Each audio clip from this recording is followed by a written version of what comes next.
How's it going, everybody, and welcome back to Lead Therapy, and thank you so very much for taking time for tuning in to my video. Beto is back, and he's still coming for our guns. I'm back. Before I continue with the video, if you enjoy this video, or if I give you some information you didn't know, please like, share, and subscribe and hit those post notifications. It helps the channel grow, and it's greatly appreciated. Unfortunately, everyone's least favorite, a drift office seeker, is back in the national spotlight. On November 15th, Francis Robert Beto O'Rourke announced his candidacy for Texas governor. Should the work-shy Politico secure the Democratic nomination, it would likely set up a 2022 showdown with two-term Texas Governor Greg Abbott. In 2018, the perennial candidate failed in an attempt to unseat U.S. Senator Ted Cruz of Texas. In 2019, Beto ran for the 2020 Democratic presidential nomination and dropped out before he secured a single delegate. Gun owners are most familiar with Beto of his flamboyant support for gun confiscation. During the September 12, 2019 Democratic debate, Beto was asked about his proposal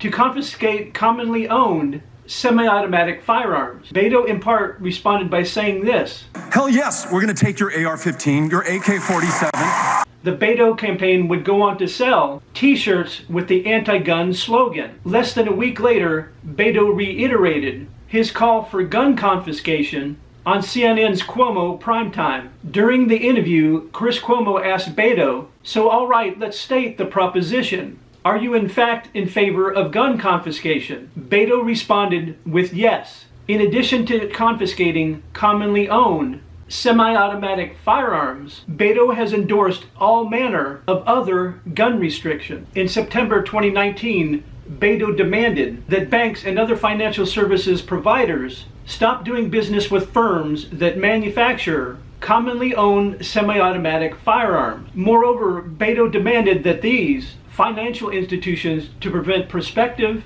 gun purchaser from using their own credit or money to purchase lawful products. Specifically, Beto commanded banks and credit card companies must refuse to take part in sale of so-called assault weapons, stop processing transactions for gun sales online and at gun shows without background checks. I don't know about you guys, but every purchase I've made of a firearm online had to be sent to my local FFL, where I had to fill out a background check. Stop doing business with gun and ammo manufacturers who produce or sell what they call assault weapons. Illustrating how out of step Beto is with the Lone Star State, in June, Texas lawmakers enacted SB 19. The law is aimed at preventing financial institutions from discriminating against companies that produce products that help Americans exercise their Second Amendment rights. Specifically, the law prohibits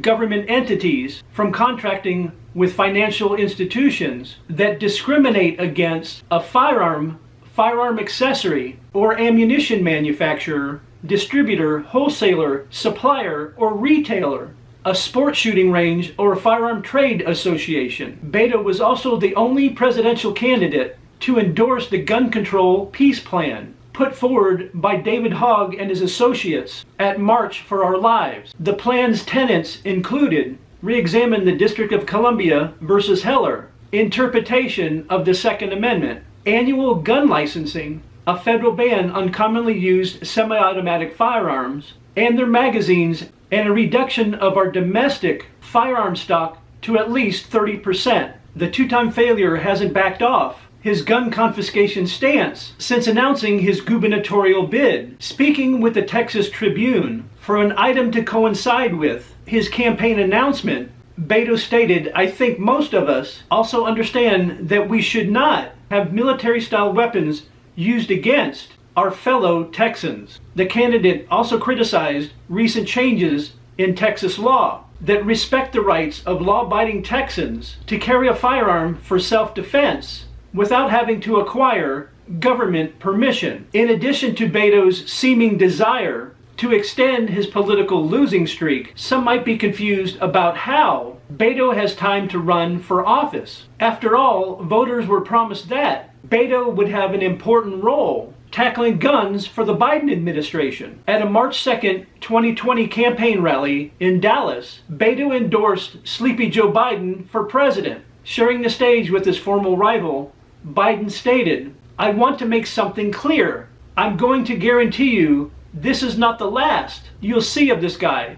Biden went on to say, "You are going to take care of the gun problem with me. You are going to be the one who leads this effort. I'm counting on you."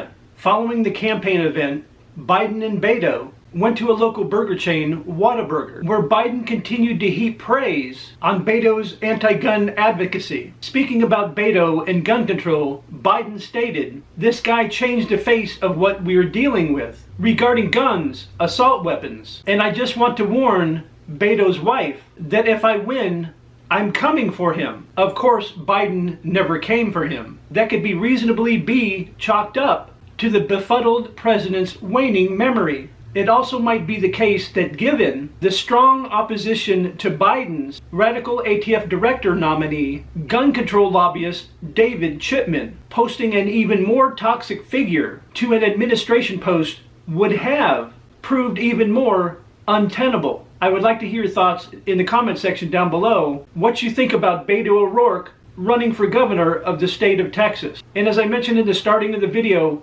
if you enjoyed the video, or if I gave you some information you didn't know, please take a quick second to like, share, and subscribe and hit those post notifications. And I'll see you guys in the next video.